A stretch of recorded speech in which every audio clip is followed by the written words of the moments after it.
versículo na Bíblia que diz que os crentes julgarão os anjos. De que maneira os crentes julgarão os anjos e quando isso acontecerá? O apóstolo Paulo perguntou aos coríntios: não sabeis vós que havemos de julgar os anjos? 1 Coríntios capítulo 6, versículo 3. É interessante que esta seja a única referência nas Escrituras a crentes julgando anjos. É uma revelação da verdade. Paulo traz isso aos coríntios para perguntar-lhes por que, com tal perspectiva e papel diante deles, eles se sentem incompetentes para julgar as coisas pertencentes a esta vida, especialmente assuntos entre os irmãos.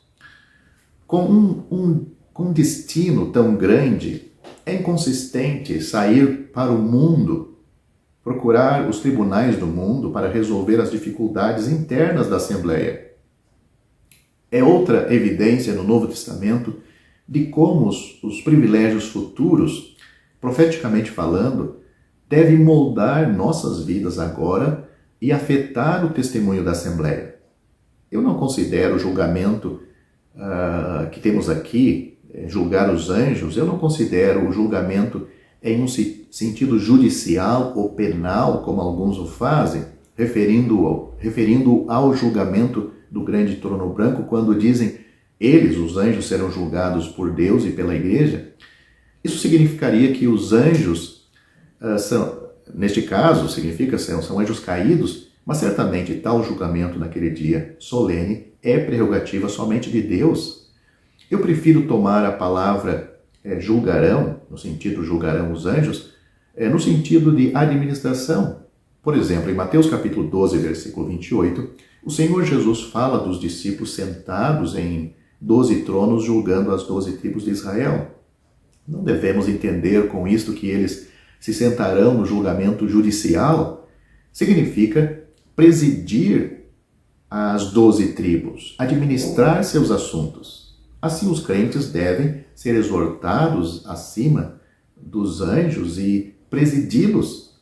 À luz disso, os coríntios devem ser capazes de presidir as coisas na Assembleia e resolver as disputas internas. No milênio, os anjos estarão subordinados a Cristo e à Igreja. Os anjos são, creio eu, os santos anjos e não os seres caídos, ou os anjos caídos. Os anjos bons não serão chamados a julgamento, mas podemos perguntar quando ocorrerá tal administração de anjos. Deve ser durante o reinado milenar de Cristo. Considere, por exemplo, Hebreus capítulo 2, versículo 5, que seria útil aqui citar, pois diz: porque aos anjos não sujeitou o mundo vindouro.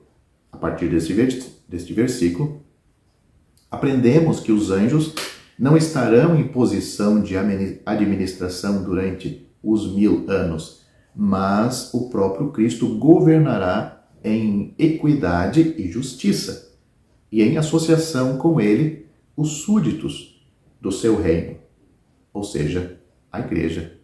O apóstolo Pedro, falando aos religiosos da sua época, religiosos, mas não salvos, que fora de Cristo não há salvação.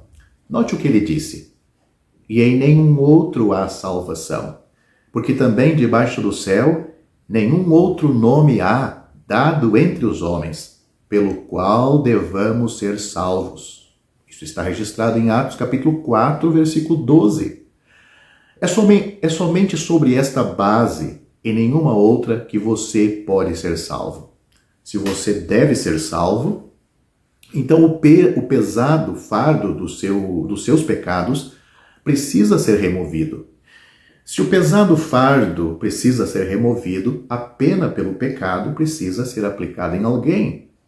Se a pena pelo pecado precisa ser aplicada em alguém, então Jesus precisava morrer, pois a pena para o pecado é a morte. Você não poderia suportá-lo sem perecer miseravelmente. Assim disse o apóstolo João: pelo seu nome vos são perdoados os pecados. 1 João capítulo 2, versículo 12. não pelas obras que você possa praticar, nem pela sua moralidade, mas pelo nome de Jesus. A resposta não poderia ser mais simples. A misericórdia flui hoje mesmo. Não por meio de alguma relíquia em alguma cidade santa, nem por meio do toque de alguma mão santificada, mas de um vitorioso e ressuscitado Cristo no céu. Pode-se ter acesso a Ele estando em qualquer lugar. Toque nele, ou, em outras palavras, se preferir, creia nele e você será salvo. É somente pela fé. As Escrituras são conclusivas quanto a este ponto. A salvação não é por meio das obras, nem por fé e obras combinadas, mas somente pela fé. Note o que as Escrituras diz sobre isso de uma maneira clara, transparente, que até uma criança pode entender. Porque pela graça sois salvos. Porque pela graça sois salvos por meio da fé. Isto não vem de vós, é dom de Deus. Não vem das obras, para que ninguém se glorie. Esses dois versículos claros e maravilhosos estão em Efésios, capítulo 2, versículos 8 e 9. Mas preciso alertar que há ou existe multidões de pessoas que creem no que ouvem acerca de Cristo e do Evangelho, mas que nunca creram confiadamente no Senhor Jesus para a sua salvação. Talvez você diga admirado, o que quer dizer com isto? Não parece haver muita diferença? Pelo contrário, existe uma diferença da máxima importância.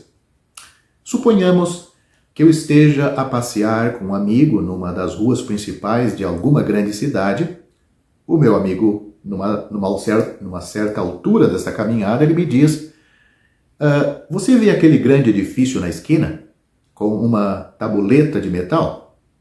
Respondo afirmativamente. Ele diz novamente: bem, é ali que fica o maior especialista em doenças do coração. Vem doentes de todos os pontos do país para consultarem com ele. Os seus êxitos têm sido grandes e numerosos. Nesta altura, o famoso médico sai do edifício e entra em seu carro, pelo que tenho a oportunidade de vê-lo. Felizmente, o meu coração funciona muito bem. Acredito em tudo o que o meu amigo me informou acerca do médico, mas as informações não têm para mim importância, pois não necessito dos seus serviços clínicos hoje. Suponhamos, porém, que poucas semanas depois desta conversa, eu adoeça de repente com fortes crises cardíacas. Lembro-me logo daquele médico. Mando chamá-lo e coloco-me sem reserva em suas mãos, recuperando assim a saúde. Agora, já conheço o médico, conheço a sua perícia e quando falo dele é com ânimo, pois estou grato por aquilo que me fez. Em resumo, entreguei o meu caso ao médico e descansei confiado em sua sabedoria e capacidade, enquanto antes apenas acreditava no que ouvia acerca dele. Esta é a única resposta sensata. Fé no Senhor Jesus, fé para a salvação, como um pecador perdido. Descansa nele, totalmente nele. Mas cuidado para não perder sua alma eternamente só por causa desta pequena questão. O tempo. Ou quando? Note o que a Bíblia diz. Eis aqui agora o tempo aceitável. Eis aqui agora o dia da salvação. 2 Coríntios capítulo 6, versículo 2, note, agora é o tempo aceitável, agora é o dia da salvação. Vá ao Senhor Jesus pela fé. Portanto, se como pecador perdido aos olhos de Deus, você tiver crido de todo o coração, tiver aceitado o Senhor Jesus como tendo sofrido na cruz por todos os pecados cometidos por você, E tendo ressuscitado para a sua justificação, então o Cristo na glória é aquele em quem você está agora firme e seguro. Você está nos ombros e nas mãos do bom pastor, e ele nunca o deixará de assim conduzir até que o tenha introduzido no lar celestial. Se assim verdadeiramente creu, você já foi feito membro do corpo de Cristo, a igreja verdadeira, ligado ao seu Senhor pelo Espírito Santo. E agora, a caminho do lar, ele se alegra em reunir os seus em torno de si, fora do arraial, ou seja, do sistema religioso, da cristandade dos nossos dias. Reunido em torno de si e ao seu nome exclusivamente, até que ele volte para levar-nos todos a este lar, para estarmos sempre com ele e sermos semelhantes a ele, por todo sempre, na glória, para o seu eterno louvor.